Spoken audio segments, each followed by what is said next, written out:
Welcome everyone, my name is Helena and I'm from POMPOM Design, and this is the second in our series of tutorials on how-to-dos for our kits. And today we're going to be looking at our mini Flores kit.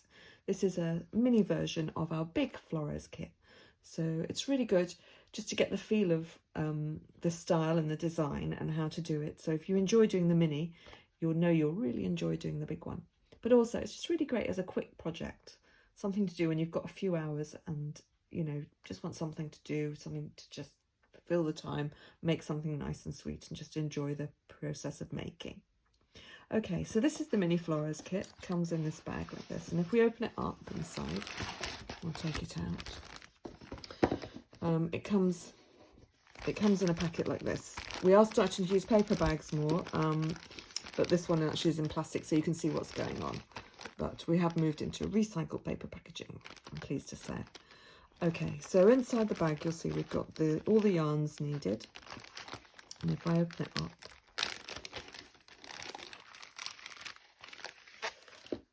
you can see we can take those out. I'll put this here. If I put this down here like this, then you can see the finished design. I'll take these away, take that out of the way. So in the kit itself, we have the canvas and a needle, and also a set of instructions on how to do the kit. Okay, I'm just going to go and find some scissors.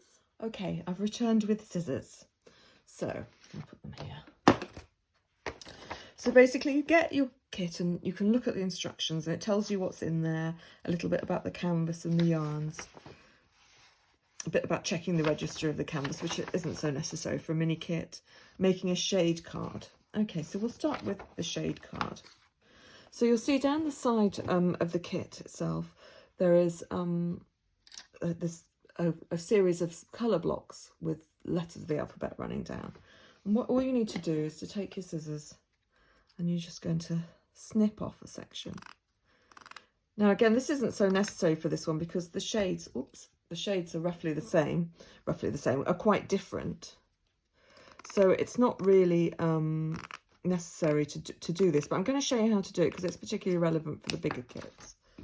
So where you have a lot of colours of wool which are quite similar, it becomes really helpful to actually note down which shade is which and where it fits. So let's just do that now. So we just take our yarn. I'll just show you one or two, I won't do all of them. You can thread the needle. Like so. Oh, I haven't quite got it there. Needle threading, always a challenge to get started there. So, or easier actually to fold the end over because the eye is quite big on these needles. So then we can just go to the pink shade, which is the one that we're working on, and thread it through like this. To be honest, I never do this, but I know the colours. I do the designing, so I know what I'm doing. But if you're new to it, it makes sense, particularly if you've got shades which are similar, which, as I say, are not so much with this kit, to actually make sure that you know which colour is which and where it goes. So you've just got a little bit like that of the wool. Could always have the knot on the other side, might be better. I'll just do one more and I'll knot it on the other side. Let's take the yellow. Okay. So as I say, not strictly critical for this kit where the colours are pretty obvious. You're not going to put pink where the yellow is, so that's pretty straightforward. But let's look at it anyway. So this is how you make your shade card. So basically you would do that for all the colours, and you can knot it together or you can just leave it like that, doesn't really matter. I tend to put a little knot in. I'll just tie it on so that it's in place. Can't seem to do that today. Put the needle down. Fiddle fiddle, here we go. Okay, so there we are. So here's our shade card, and if you've got a big kit, you'll have a big run of these, and it's just nice to have it to reference back to, and you're like, oh, which shade, and you can have a look. Okay, so back to our kit. So now we're going to cut some yarn and start off. And I think the colour that we'll start with is the yellow, because I like that colour. It's nice and sunny on a wintry day. Okay, so we're going to cut a length, probably 40 to 50 centimetres. Okay, and thread our needle. As I say, it can be easier if you just fold over the end. It probably won't work now, but usually if you fold over the end, there we go. It just goes through and you don't get any straggly bits. Okay, so as per the previous video, getting started. So the stitch, I'll put the instructions there so you can see them as well. So the stitch that we're doing is a diagonal stitch which crosses the warp and the weft of the canvas. That's the horizontal and the vertical lines. And we work in blocks of colour, which is really nice for this design because it's in blocks. So instead of working in a line and then snipping it and in a line and snipping it, we kind of work up and down in a diagonal pattern called a basket weave stitch. So I'm going to show you the basket weave stitch again with this mini kit, and also I'm going to show you how to do continental tent stitch, which is a more straightforward stitch that you would probably imagine, and that's really good for small areas and little bits and filling in. Okay, so let's start. So here we are with basket weave stitch again. We leave a little tail. If you haven't seen this one before, this is how we're going to anchor the yarn onto the canvas rather than using a knot. And then we make our first diagonal stitch. And I'm just trapping the yarn. I'll show you on the back look. So as I'm coming through, I'll show you the back, which is good, which I couldn't do that on the last one. Oh, I made a mistake there. Oh, let's undo it. Doing it from the back clearly isn't as easy as you think. Right, so there we go. You can see it now. Yeah, so you can see it's just catching the yarn. And we don't need to do it just for a few stitches and then it'll be caught. Yeah. So the stitch that we're using is called the basket weave stitch, and that's because it creates this basket pattern on the back of the canvas. And it's not so relevant actually for little kits, but when you're doing a big kit, you get quite a bit of distortion if you don't use a frame to stitch on. You don't with a mini kit because it's only a small area, but with a big kit you get to a bit of distortion. And doing this basket weave stitch, which creates this pattern on the back, kind of reinforces it so you don't get as much distortion. So that's really good. Okay, so when you get to the end, you can just pull it like that, and that's fine, and it's done. Okay, so we just keep going. We'll work our way down till we get to the end of the design. Excuse my bracelet tapping on the tripod. Okay. And then when we kind of got to the end and we're going to come back up again, we have to make a bit of a judgment about where the design ends and where it starts. And I think if in doubt, err on the side of caution, because you can always go back and fill it in. But I'm going to guess that if the majority of the colour covers the lines that you're going to go over, that you're going to stitch over, then I tend to take that as being included in my yellow block. But if it's got more white in it, then I tend to think, oh, it'll go in the other colour, in the white or whichever colour it's up against. And then we just work our way back along. And we'll just keep going. So this is a very calming stitch. As I say, when you get to the end of the row, you don't need to unpick and start again on a row. You just go up and down. Really, really nice. And you can see this is easy to handle, this canvas. You can do it with hold the canvas with one hand and use the other hand to push through, which is a little bit different from on a frame. But one hand does the stitching and the other, I've got my finger behind here, and that's just guiding the needle a little bit so I know where I'm going. Particularly coming up, just helps me to guide it. Okay, and then I'm going to reach to the end. Will I go to the end? Okay, I'll go to the end and then I'll come back. Hopefully by the time I've done the third row, you'll see the pattern on the back. We'll use this whole piece of yarn so that we can see what we're doing.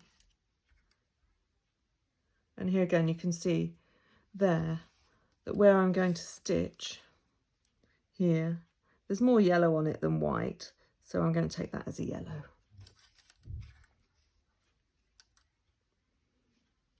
Okay, and then back along. And this one, actually that one next to it probably would be a yellow as well. Let's have a look, shall we?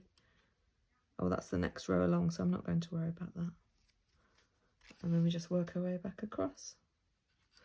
And really, you know, if you think, oh, I think what I'd really love to do now is to move on to another colour. Like I really like this rich green colour. When you get to the end of the line, end of your piece of thread, and you're ready to snip it off, you can just move on to another colour. It's fine. So you can really just enjoy working the colours that you like on the canvas where you like working. It really doesn't matter. You just take it as you like it and enjoy it. Oops. So let's just keep going a little bit more. Trying to find a different way for my handle. Let's try like that. Okay. So, and so we're going through. So with these, when they're completed, people always say, well, what do I do with it? What do I do with it? And I sort of say, well, you know, really, it's a mini project. So it's just a little thing to do. And I like to make it into pin cushions or a little scent pillow. You can put lavender in it or chamomile or something. It's just a little thing. I mean, it's not a functional thing. It's just a little thing and a little nice little project. So, in fact, they were inspired by Queen Elizabeth had little things called sweetie pillows, and she would have her sweeties delivered to her on sweetie pillows. I like the idea of a sweetie pillow, so you could make a sweetie pillow if you wanted to.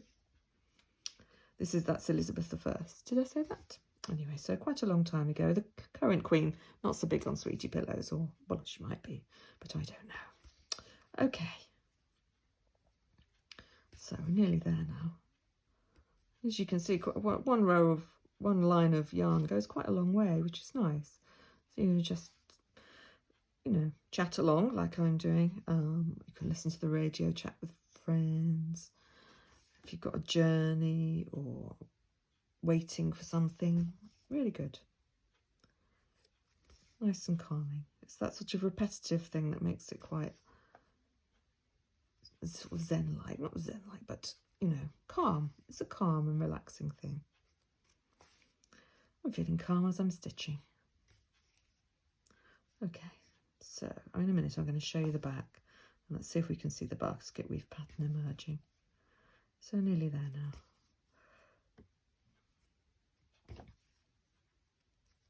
Okay, so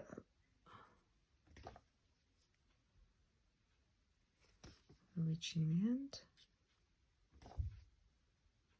Am I going to put a stitch there? I am going to put a stitch there. Okay, so let's have a look at the back. Oh, so now you can see that there's a pattern emerging on the back. So what's really nice is that this style of stitch uses all the canvas, and it creates quite a nice thick, if you can see that, quite a thick finish. So it's nice on the mini kits, but particularly on the big kits. Makes it a really hard wearing surface that you actually, there's no canvas showing at the end, so you're actually creating a new textile. And it's really nice. I think, you know, it's something that takes a long time to make, and it's really enjoyable. And I like the idea that not only do you get the enjoyment of using the materials and doing the stitching and taking that time and enjoying the colours, but you also have something at the end of it which really lasts a long time and is really, you know, it's something that's special to keep hold of. Okay. So to finish off, I'm just going to finish this off now. We don't try and make a knot on the back. What we actually do is just run the needle under a few stitches like this. So. And that just anchors the yarn into the stitching. And then we can snip it off, like so. Okay.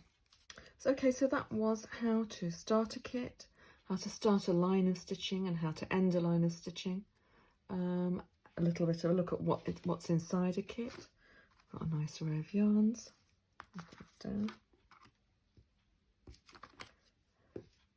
So I hope that's given you an idea, a bit more of how to get started on a mini kit. So you can see they're really great if you've not done stitching before.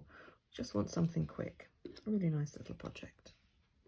Okay, that's everything from me. Thank you. Till next time. Bye-bye.